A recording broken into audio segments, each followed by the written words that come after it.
सोचिए आप एक घने जंगल में फंस चुके हो और ना ही आपके पास कुछ खाना है और ना ही पानी। इतना ही नहीं, आपके पास ऐसा कुछ साधन या नेटवर्क भी नहीं है जिससे आप किसी से बात कर सको और आपके चारों ओर सिर्फ जानवरों की आवाजें सुनाई दे रही हो। आपके पास सिर्फ अंधेरा और अकेलापन है। अब दोस्तों, आप भगवान को थैंक्स बोलो, क्योंकि ये हादसा आपके साथ नहीं हुआ है। ये कहानी आपकी नहीं है, लेकिन दोस्तों ये कहानी है 19 साल के भुवन की, जो 6 दिन तक मौत से लड़ता रहा और फिर मौत को चकमा देकर जिंदा लौटा। कहानी शुरू होती है भुवन के कॉलेज से, जहां वो अपने कॉलेज के दोस्तों के साथ उत्तराखंड के एक घने जंगल में खोज करने के लिए जाता है। लेकिन उसे क्या पता था, उसके साथ आगे क्या क्या होना भी बाकी था।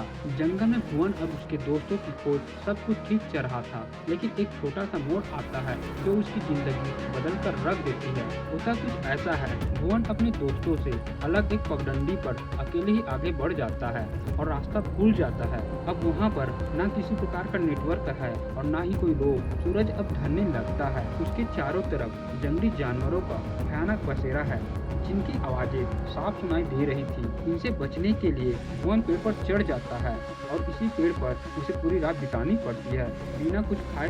अगले दिन भूख ने भुवन को परेशान करना शुरू कर दिया था।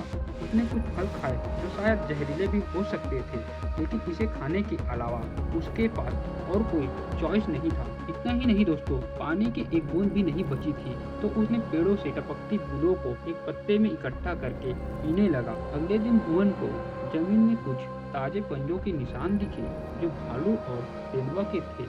अब भुवन को समझ आ गया था कि ये खेल जान और मौत का है, इसलिए उसने अपनी सुरक्षा के लिए लकड़ी और पत्थर से भाले जैसा हथियार बनाया। पत्तों से सिर को ढका ताकि धूप से बचा जा सके। चौथा दिन वो रात में एक गुफा में सो रहा था, तभी बाहर से कुछ भारी सी आवाज सुनाई दिया। उसकी सांसें रुक गई। भुवन ने खुद को पूरी तरह पत्थर जैसा बना लिया और कुछ समय बाद वो आवाज सुनाई देना बंद हो गया। अगली सुबह जब भुवन गुफा से थोड़ा दूर गया तो उसे एक नदी की हल्की सी आवाज सुनाई दी। भुवन आवाज के पीछे भागने लगा और भागते भागते वहां तक पहुंच गया जहां पर उसे अपने आंखों पर भरोसा नहीं हो रहा था, क्योंकि उसने वहां पर एक नदी को देखा। उसने पानी पिया, चेहरा धोया और थोड़ा हिम्मत बटोरी। भुवन को अब लग रहा था कि वे यहाँ से निकल सकता है, इसलिए उसने नदी किनारे लकड़ियों से हेल्प लिखा।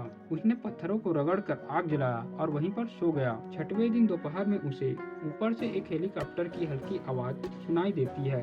उसने आग को तेज किया ताकि आग के धुएं ऊपर आसमान में जाए। रेस्क्यू टीम ने धुएं को देखा और लोकेशन ट्रैक किया। कुछ घंटों में ही एक रेस्क्यू टीम उसके पास पहुंची और उसे उस घने और दर्दनाक जंगल से बचा लिया गया। इन 6 दिनों में भुवन का शरीर पूरी तरह से टूट चुका था, लेकिन उसका जज्बा नहीं। दोस्तों, क्या इस कहानी से आपको कुछ सीखने को मिलता है? अगर हाँ तो हमारे चैनल को सब्सक्राइब कर ले और हाइप देना बिल्कुल न भूलें, जिससे कि हमारी अगली वीडियो आप तक सबसे पहले पहुंचे।